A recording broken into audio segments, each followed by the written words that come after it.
Hello mga Mars! Sa video ko na ito ay papakita ko sa inyo kung paano ko niluto itong aking paninda na sapin-sapin. Ang benta ko naman sa tindahan namin nito ay 10 piso ang isang hiwa. Lumalabas sa isang tray ay merong 45 pieces na hiwa. Dito nga ay nakita ninyo na gumamit ako ng 2 pack ng glutinous rice. Pero ang gagamitin ko lang dito ay yung isang buong pack at yung kalahati.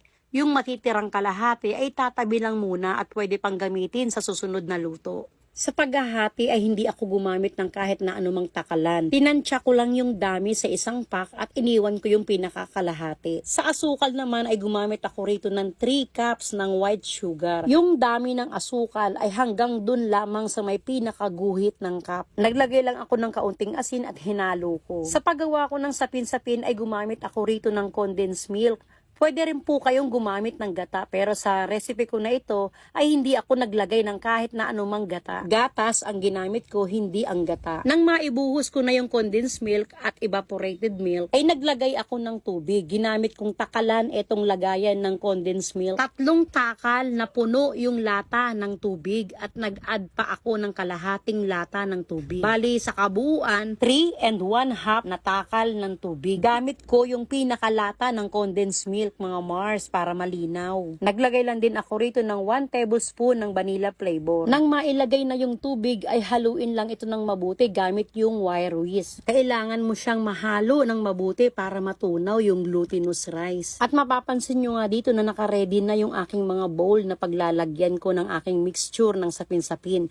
Pati na rin yung pangkulay ay nakahanda na. Para masiguro na wala nang pamumuo itong mixture ng sapin-sapin ay gumamit po ng salaan. Gagamitan ko pa ito ng kutsara para durugin yung pinakamaliit na butil ng glutinous rice. Yung ganito karami na mixture ng sapin-sapin ay gumamit ako rito ng hulmahan na 10 by 14. Yes mga Mars, tray na stainless po ang gamit ko, hindi bilao. At dito ay hahatiin ko na sa 3 parte at ginamitan ko pa rin ng salaan para pino talaga yung pinaka-mixture. Sa paghahati mga Mars ay tinatansya ko lang ito. Pwede rin kayong gumamit ng takalan kung gusto ninyo. Dito nga ay katuwang ko si Mister dahil para daw mas mabilis akong makagawa. Sa kabuuan ng puhunan ko ay umabot ito sa 250 pesos kasama na rito yung gasol na konsumo. Ito naman yung food coloring na nilagay ko. Ito yung powder na nabibili sa may palengke. Kumuha lamang ako ng kaunti at tinunaw sa kaunting tubig. Sa paglalagay ng food coloring, kailangan talaga ay haluin mo ito ng mabuti para walang pamumuo ng kulay. At habang nilalagyan ko ng pangkulay ang bawat mixture ng sapin-sapin,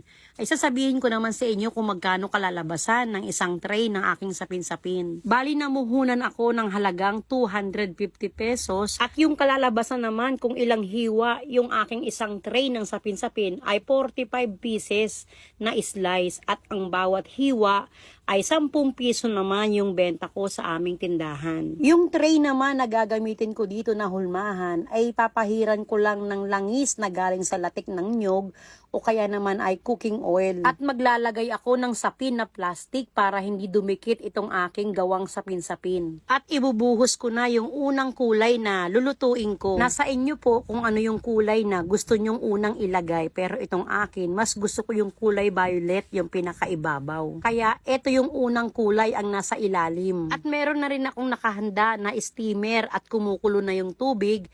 Kaya isasalang ko na itong unang layer ng aking sapin-sapin. Ang kulay violet. Lulutuin ko lang ito sa may katamtamang apoy para madaling maluto at makinis ang magawa mong sapin-sapin. At ang bawat kulay o layer ng sapin-sapin ay lulutuin mo lang ito ng 15 minuto or 15 minutes ang bawat kulay. At para malaman na luto na yung unang layer ay gumamit ka ng panuso. Kapag tuyo na at hindi na dumikit yung mixture, ibig pong sabihin ay luto na. Kaya inilagay ko na itong pangalawang layer na kulay dilaw. Lulutuin ko lang ulit ng 15 minutes. At pagkatapos ng 15 minutes ay tinusok ko lang ulit para malaman kung luto na. At dahil luto na, kaya ilalagay ko na itong pinakahuling layer, ang kulay pula. Pagkabuhos ng huling kulay ay tatakpan lang at mag-aantay ka ulit ng another 15 minutes hanggang sa maluto itong kulay pula. At pagkatapos ng 15 minutes ay tutusukin mo ulit ito para malaman kung ito ay luto na. At dahil tuyo na yung panuso, kaya luto na itong ating lutong sapin-sapin. Sa mga magtatanong kung bakit tubig yung aking gamit dito at hindi gata, dahil po yung gata ay madaling masira.